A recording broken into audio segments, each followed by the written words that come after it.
Hi, Dr. Lydia from Voodoo here today. I just wanted to pop in. We are halfway through February, which is crazy. I can't believe how fast this year is going. But February also means that the vast majority of people who set New Year's resolutions have already given up on their goals. And I don't think that that's necessarily a fault with New Year's resolutions in general, and more an indictment on how people go about setting their goals for their New Year's resolutions. And so, what I wanted to go over with you guys today is just a really simple way to make sure that you're setting goals that are more effective and make it easier for you to have an action plan in order to achieve that goal.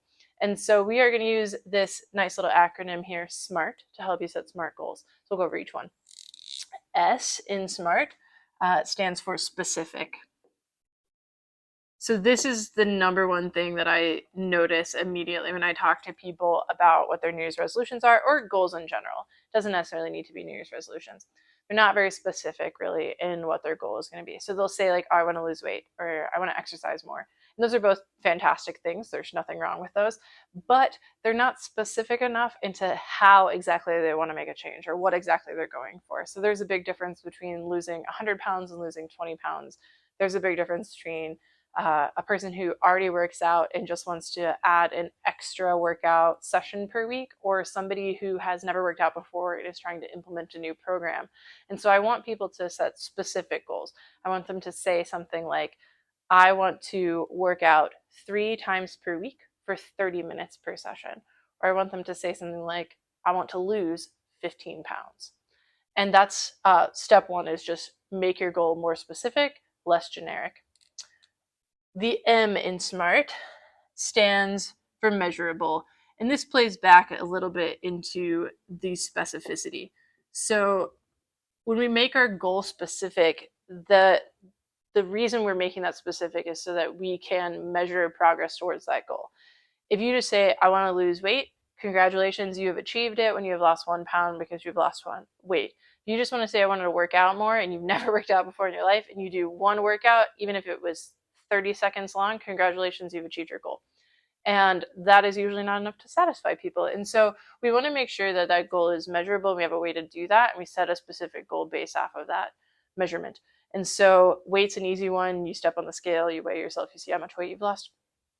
Same thing with workouts. If your goal is to add an extra session, even just keeping like a calendar or checklist where you mark off when you have worked out, record that, keep a lot of people keep a gym diary or gym journal, details of their workout. That's a fantastic way to track it. You can go back and look at it, see which weeks you did achieve your goal and which ones you didn't. Number 3, or letter A, we're not doing numbers, we're doing letters. Letter A is we want a goal that's attainable. I have seen so many people that set really unrealistic goals, and then they're really, really, really upset because they set an unrealistic goal and didn't achieve it. So we need to pick a goal that is attainable and realistic for what our lifestyle is like. And so I see people who want to exercise more, for example, and they're a busy parent. They have 3 kids. They're constantly driving them around, taking them to places, making sure they have food to eat, trying to sleep somehow in between there. And they're like, I want to work out every single day for like a 90-minute session. That is not an attainable goal. An attainable goal for that person is something closer to like a 3 or 4 sessions per week for 30 to 45 minutes.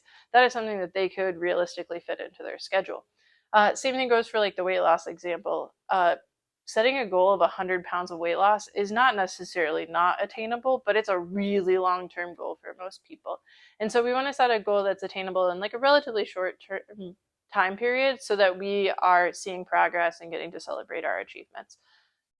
The R stands for relevant. And I know what you're thinking is like, if I'm setting a goal, of course it's relevant. What's the point of me setting a goal? It's not relevant. But what I want you to think about relevant is in a bigger sense of that word. We aren't always going to feel motivated to do the things that we need to achieve our goals. That's the reality of life. Motivation is an emotion. Emotions are fleeting. And so we need something bigger, a larger purpose behind our goal to make that relevant to our bigger life's purpose, the real root why of why we picked that goal in the first place. And for some people, that thing is very deeply meaningful to their life. So I have talked to people whose goal is to get back into working out. And their reason being is they have a child and they notice that they are exhausted at the end of the day after playing with their kid all day. Their body no longer tolerates the physical activity that it takes to keep up with their kid, and they don't want to not be able to play with their child because they're not in physically a good enough shape to do that. I have people that want to lose weight because they have a parent who's diabetic and they've watched their parents' health struggles with that, and they know that they are at an increased risk of developing diabetes as well if they're overweight. And so they want to lose weight so they don't have to have the same health experience of their parent. And that's their bigger goal. So I always want people to tie something back into being more relevant to a bigger purpose, because on those days that you do not want to get out of bed and work out, or you do not want to not eat an entire pizza for dinner, remembering why you set that goal in the first place can help you take better control over that situation. I understand. Some days we just want to sit and binge watch Netflix and eat a whole gallon of ice cream. Everybody wants to do that. Ice cream is delicious. But if we have a relevant goal that reminds us of the bigger purpose of why we set that goal in the first place, it can prevent us from doing that too often. Every now and then, go for it. T. T, our last letter, stands for time-based. And this is like the biggest thing, is making sure that we have an endpoint to our goal. So we can have a specific goal, we can have a measurable goal that's attainable and relevant, but if we don't have a time that's our check-in point to stop and look at where we are at in achieving our goal, then it doesn't matter, because you could say you're going to lose 20 pounds and you could never actually set an endpoint. And so like 3 years later, you've lost 10 and it's still fine because there's no end point to this. But we want to have an endpoint. Endpoint's a check-in point. That helps us have time to sit down and measure our goals and see if we have actually achieved them. Two things happen at the end of your time check-in. If you've achieved your goal, awesome, celebrate, eat your gallon of ice cream and binge watch Netflix if you want to. That's fantastic. That's incredible. That's the whole point of making a goal, is to achieve the goal.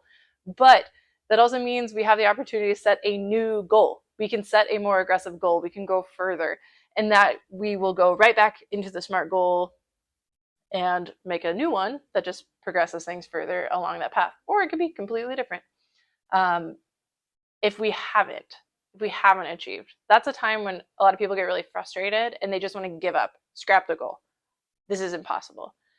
I encourage you to not do that, and instead to just set a time frame slightly further in the future as your next check-in. I want the time-based part to be thought of as a check-in. And so if you didn't achieve your goal, if you wanted to lose 20 pounds, you gave yourself 3 months to do so, and at that 3-month mark, you had lost 17 pounds. Celebrate the fact that you've lost 17 pounds. That's an incredible achievement. You still worked really hard towards your goal, and you should still celebrate the fact that you did that. But you didn't quite get there. And so maybe we set a check-in point in 2 weeks. And we see if we've achieved that weight loss in 2 weeks or 4 weeks or whatever is the most attainable and realistic thing for you. But don't use that as an opportunity to give up on your goal. Just set another check-in point slightly in the future, check in, and then great. If you met your goal at that point, you get to do what the first person did, and you get to set a whole new goal.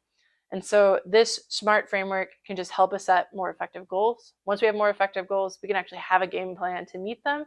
And when we meet them, we get to party a little bit. So that is my recommendation for setting better goals. You also don't have to wait till New Year's. So you don't have to wait till 2024 rolls around to set a new goal. So now's the time. If you've already given up on your New Year's goals, your New Year's resolutions, and you want to give it another shot, pick something, make a SMART goal, get at it. Have a great day, do something awesome, make your SMART goals.